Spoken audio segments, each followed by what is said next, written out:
This is our new portable gaming LAN rig. You know it's meant to be for LAN because it has straps on the top of it. This is the ASUS Helios ROG Strix case. It's a case that ASUS showed at Computex. They originally worked with InWin. It goes the other way. They worked with InWin originally to make the case, and now ASUS has struck out on its own to find a factory to manufacture the Strix Helios case that we're reviewing today. It's a $280 case. Let's see how they did.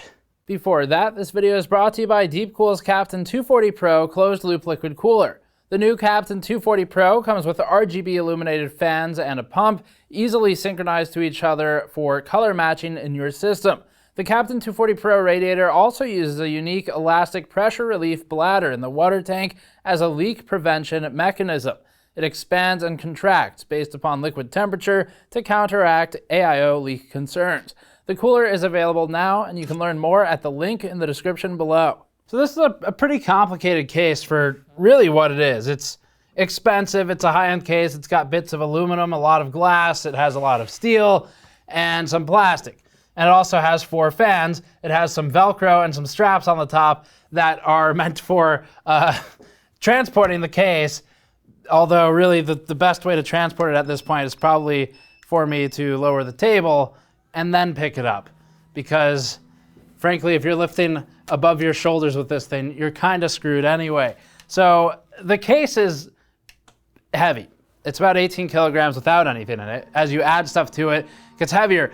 And that brings up the point of liquid cooling, because something like this would be potentially better suited for maybe an open loop setup, although you'd have to pull a few parts out and shuffle some stuff around, but it's an option. It's not something we're testing today. We're just testing it for build quality, for value, competitive placement in the market, thermally, acoustically, and looking at how ASUS did collectively to pull this thing together and see what points of improvement there might be and what points of what areas of the case they've excelled in. And there are a couple of them. So let's get into Patrick's build notes, and then we'll go through the thermal section and the conclusions. The case is packed with as many features as possible, necessary or otherwise. The most distinctive is the Velcro strap laced over the top panel, ostensibly an ergonomic and stylish handle, as ASUS calls it, for carrying the system to LAN parties.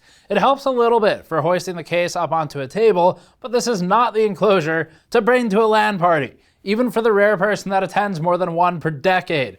Most of the case's surface is glass and it weighs 18 kilograms when empty.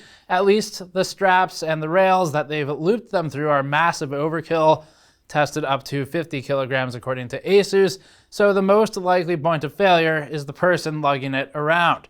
The strap is fastened with Velcro and can easily be removed before it gets dusty and gross, and we'd recommend doing so since the case looks perfectly normal without it. When we first received our sample, the quote multi-function cover over the cutouts to the side of the motherboard was knocked sideways in a way that looked like serious damage, but fortunately for us, it was just loose. There was also a mysterious loose screw wedged into it, which we later discovered was from the front panel. So probably some factory control should be looked into for ASUS. This is not typically something we make a big deal to point out, but for a company that's just starting up with this, there might be some inexperience coming into play here. The cover slides backwards and forwards to allow room for eATX motherboards, and it contains a 2.5-inch drive mount and built-in GPU brackets. Braces provided for the GPU are of limited usefulness since they mostly support the edge of the GPU closest to the motherboard, which is already held up by the PCIe slot. The rails for the supports are unpainted to allow the supports to slide up and down and stand out harshly against the black interior, which is something we think could be improved. GPU sag is a problem, but it's one without an elegant solution, and ASUS did not provide one here. The cover functions normally otherwise, but offers very little clearance for plugs on the edge of the motherboard, and connecting the SATA cable for our boot drive was difficult. The Cooler Master style rear cable cover is made of translucent plastic. That's a deliberate decision to allow lighting from RGB SSDs to shine through while still obscuring cables, but it removes even more of the purpose from a component that we already aren't wild about. Cable covers are good for hiding cables behind clear glass. They're also okay for smashing down cable bundles so that they don't push the side of the panel itself off or make it bulge out. A clear plastic cover is worse at both of those things than a metal one would be. Another case feature familiar to us from Cooler Master's H500 cases is the power supply shroud, which is at full length but can be removed in 2 sections. This also came from the Half X. The front section slides back a little to loosen it and then it lifts out, but ASUS missed a common trick here by not drilling a couple more holes and allowing users to screw the shroud down with it pushed backwards. The rear section of the shroud has a plastic window for viewing fancy power supply cables and power supplies themselves, i.e. the ASUS ROG power supplies, of course. Underneath is a hard drive cage that can be moved forward or backwards for extra cable storage space as needed, which is one of the better features. The side panels are both removable with push buttons, which we've praised on other cases in the past. The panels swing out a few degrees and then support their own weight and can be lifted up and off. It's a good system, but it's strange that ASUS chose not to use true hinges, which is a go-to for cases trying to prove how premium they are, like the C700M or the Evolve X. Each of the 2 side panels are tinted, while the front panel is clear glass with a tinted plastic film over the back. It's possible that clear glass is necessary for the LED lighting, which shines through the panel from one side and illuminates the painted ROG design, which is cleverly biased towards the side closer to the LEDs. The stock case fans don't have any lighting, but it's probably to avoid clashing with the front panel illumination. We didn't go too into depth with the lighting effect, but they're smooth and even overall and can be controlled with a button on the front I/O panel. There's also a fan control button, but we almost never use fan controllers for case benchmarks, so we don't bother with them. The front panel is intended to never be removed, and the manual goes so far as to give instructions for cleaning the glass from the inside of the case. But it wasn't overly difficult to take it off in spite of this. And also, as a side note, we saw this glass being made previously in our How Tempered Glass is Made factory tour. Taking out 6 screws and unplugging the RGB cable, it releases the 2 pillars that hold the glass pane in place, and that's all it takes. The only ventilation for the front panel is the top and the bottom, with 2.5 centimeters between the filter and the glass. Obviously, that's not as good as it would have been with a mesh panel, but maybe 3 intake fans is enough to brute force airflow. Check the thermal section coming up for that. The filters are nice. The bottom one ejects from the front of the case and the top one lifts straight up if the Velcro carry strap is removed, which it should be most of the time. The number of cables in the case before anything has even been installed is above average. The front I/O panel includes 4 USB 3 plugs, 1 USB Type-C, an LED, and a fan control cable set, as well as the normal audio plugs and the power and reset buttons. The lighting and fans require SATA power, and there are 3 fans at the front of the case with their own cables. Pre-installed Velcro straps behind the motherboard make cable management fairly easy anyway, although we had to cut through quite a few of the factory-installed zip ties to get things arranged the way we wanted. The front and top of the case feature removable radiator mounts, a feature we always like, but the front mount became hard to work with when we installed the Noctua fans for our standardized fan tests. Noctua's fans use sleeved cables that are thicker than normal, and using 140mm fans, it leaves almost no space along the side of the fan mount for cables to go through and makes it very difficult to slide the cage down into place. However, since ASUS has fully populated the front mounts with 3 140mm 1400 RPM fans of its own, most users will probably never replace them. GPU installation is made slightly more complicated by the vertical GPU mount, which is inset and obstructs the screws for the expansion slot covers. 2 slot covers are held down with thumb screws and the rest with normal case screws. Since there's not enough room between them and the vertical mount, this actually is a problem. So if you put one of the thumb screws in one of the lower expansion slots, it will collide with the vertical GPU mount. Sort of a really odd oversight to make. To install a GPU horizontally, the vertical mount needs to be removed completely and then replaced afterwards. The inconvenience is mostly made up for with a replacement vertical mount included in the accessory kit, which is adjustable in height for different CPU and GPU cooler sizes and mounts the GPU much closer to the motherboard, allowing significantly better cooling. This is a good thing. Unfortunately, there isn't a riser cable included, even at this price, which is, again, at odds with the amount of bells and whistles ASUS has already packed in elsewhere. We did our usual thermal testing in the Helios, but also a couple of extra tests, like one without the front panel and one with the GPU mounted in the vertical slot. But we used the slot closest to the motherboard, which is a substantial difference than what you would see if you mounted it against the glass. There are 2 options in this case. Thermals will start with just the ASUS Helios on the charts. Then we'll move on to comparative benchmarks against other cases. CPU temperature averaged 54.6 degrees over ambient in the stock tortured test, but dropped to 42.1 degrees with the front panel removed. More front intake fans means a more dramatic difference when there's glass in front of them and it's removed, and that's an extreme drop in temperature. There's not a great way to improve on the stock temperatures other than liquid cooling, unless you count removing the glass, which most wouldn't. ASUS includes 4 140mm 1400 RPM fans, leaving little room for improvement with just fan changes. That's both good and bad. The good is that ASUS sets you up with one of the best fan configurations out of the box, but the bad news is that it could be accompanied with better ventilation. The glass panel can stay too. Vented chamfered edges would also improve it to some degree. The vertical GPU test was slightly worse at 56.4 degrees over ambient, but that's a promising sign, since we sometimes see CPU temperature improve when a vertically mounted GPU is really suffocated. More on this momentarily. Comparatively, an average CPU temperature of 54.6 degrees over ambient puts the Helios alongside the View 71 and the stock Meshify C. It's not a bad place to be in general, but remember that the Meshify C is way cheaper and it doesn't really come with any fans, like not any meaningful amount. If you add fans, it gets a lot better. So it's ridiculous, really, for a case with this many fans to be positioned here, and even more ridiculous for the price. The 42 degree delta T over ambient result with no front panel or filter is lower than anything else on the chart, including the Raven 02, and this case configuration with a well-made mesh panel would still be very competitive in the 50 degrees Celsius range, thanks to all the fans available. ASUS could have done a lot better here, and they don't have to go full mesh either, but there are other solutions to improve airflow, like a more clever implementation of the glass rather than just slapping a flat sheet of it in front of the fans. The Furmark portion of the GPU tests raised GPU temperature on average to 49 degrees Celsius over ambient when stock, looking at just the Helios right now for GPU thermals, and this showed a less dramatic improvement at 42.2 degrees Celsius over ambient with no front panel installed. The vertical GPU result of 51.2 degrees delta T over ambient wasn't much worse than stock, since we mounted the GPU as close to the motherboard as physically possible.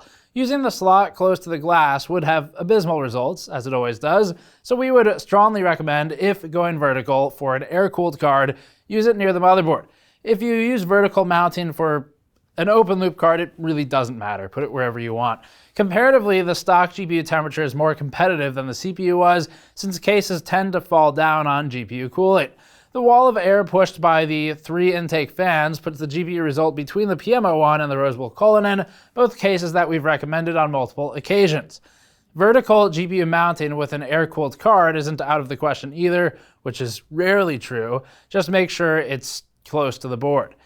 The GPU temperature average during 3D Mark Firestrike Extreme test was less than 1 degree higher than the torture test, averaging 49.8 degrees. There's often an increase of a couple of degrees between the two tests, so the Helios is even more competitive here, placed between the Cooler Master H500 Mesh and the RV02. Again, the sheer number of fans contributes more than anything to the performance, but we do have to give credit where it's due.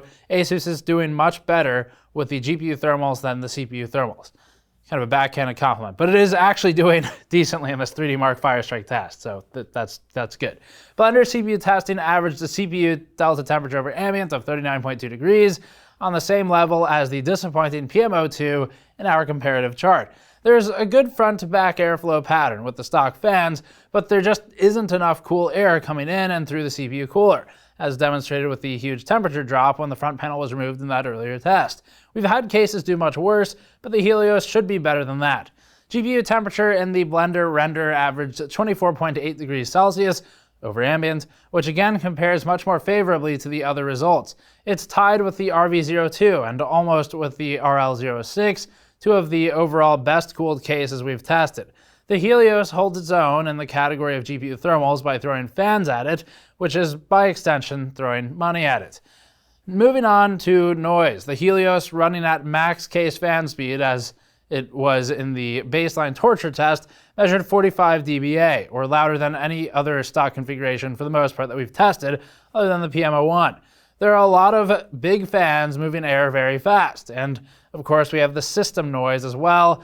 And so, although the glass panel restricts air, it isn't sealed and doesn't restrict noise. As a reminder, alternatively, going with a more open panel design or just better airflow in general, like a side intake, for example, as a means to still allow a flat front panel, you would be able to drive down the noise levels by reducing the fan speed just because more air gets through and they don't have to fight as hard for the air that they get. To be really straightforward with this case then, the ROG Helios is a case for customers who are strongly invested in the ASUS ROG product line. And that's fine. That is a market. ASUS is big enough to create one like that. So it's really meant to go with other ROG stuff. It's meant for people who buy basically every ASUS component out there and go with Aura Sync for everything or something along those lines. And it's hard to say how well a case like this will sell because the pricing is high and then the market is ROG fans. There are a lot of those out there, and a lot of them spend a lot of money on high-end motherboards. We use them for our overclocking benchmarks and videos, so we know the price of them. So it's good in stock thermal performance and GPU thermals. It actually is genuinely pretty competitive in GPU thermals. Now, competitive means two different things. There's value competitive, which it isn't. This isn't a value case. You don't buy it for value, just like you don't buy the C700M or P for value. And then there's just straight out objectively competitive, ignoring the price, and it is for GPU thermals. For CPU thermals, it's kind of rough. This case could do a lot better. It's a matter of just obstructed ventilation, as it often is. The spacing between the glass panel and the front panel of the case, to our recollection, is better than we saw at Computex, although we didn't measure it with a ruler at Computex. So that's good, if true. And either way, it's certainly better than we've seen for other cases with the glass front panel. But there are things that could be improved here, like finding some way to maybe, I don't know, you could chamfer the edges a bit, allow some extra air to go in there, for example, without killing the glass. As soon as someone figures out how to cut holes in glass, that'll be great for case manufacturing, but it's too expensive and it's not really happening anytime soon for ventilation purposes. Better off with mesh. So side intakes, another great way of doing this. Bottom intake, another great way of doing this and still having your glass front that you want to have. So there are things that could be done, but it's really not the worst. And that is a compliment because motherboard manufacturers have a history of making literally the worst cases on the market. So ASUS, in the very least, good job at breaking that trend. It is not the worst on the market. So seriously, that is, the motherboard manufacturers have done cases poorly for long enough now that every time we hear about one, it's just like, oh God, no, what are they doing? Stop it. So this is an improvement over that. It's still $280. There are still better options thermally. There's still more refined options in terms of just build quality and features. ASUS kind of went the route you might expect a budding case manufacturer to go and just sort of threw everything at it, got really excited about all the accessory options and bundled them all in there, even though several of them really just are pointless or don't serve enough of a benefit to justify the cost of the addition. So as Patrick said, this does tick as many boxes as possible. It ticks the GPU support box for vertical. It ticks the fan control box, LED control, cable cover, carry handle, etc.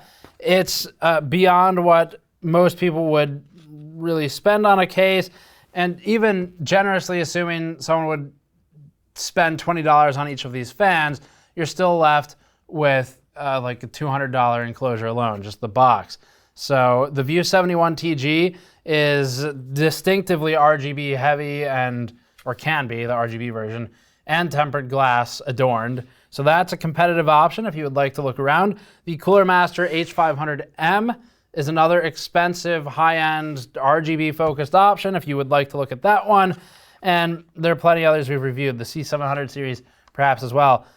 Now, any of these you would need help carrying to a LAN party. It's not the most expensive thing or the heaviest thing in the world when it's built. It is rather unwieldy though, and like that's not an easy thing once it's on a table to lift up. It's not so bad once I have to figure out how to transfer to the, okay. So there's how the straps work.